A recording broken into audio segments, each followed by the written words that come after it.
প্ৰধানমন্ত্ৰী নৰেন্দ্ৰ মোদী ডাঙৰীয়াক অসমবাসী ৰাইজৰ হৈ মই আগতীয়াকৈ শুভেচ্ছা জনাইছোঁ, কৃতজ্ঞতা জনাইছোঁ যে 11 দিন উপবাসে থাকি খালি মাত্ৰ কেৱল নাৰিকলৰ পানী খাই 11টা দিন তেখেতে এই মুহূৰ্তটিৰ বাবে নিজক প্ৰস্তুত কৰিছে।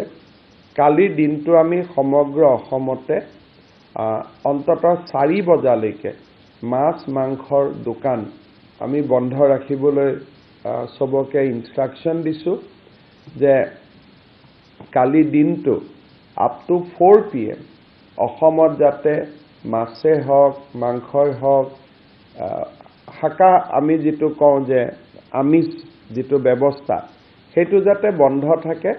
4টা বজাৰ পিছত তেওঁলোকে ডেফিনেটলি খুলিব পাৰিব দোকান। আমি কাৰো ব্যৱসায়িক বা দৈনন্দিন জীৱনত আমি কাকো অসুবিধা কৰিব নোখোজো যে আজি চৰকাৰে অৰ্ডাৰ দিব যে আপ টু 4 PM মাছ মাংসৰ দোকান সমূহ সম্পূৰ্ণৰূপে বন্ধ থাকিব।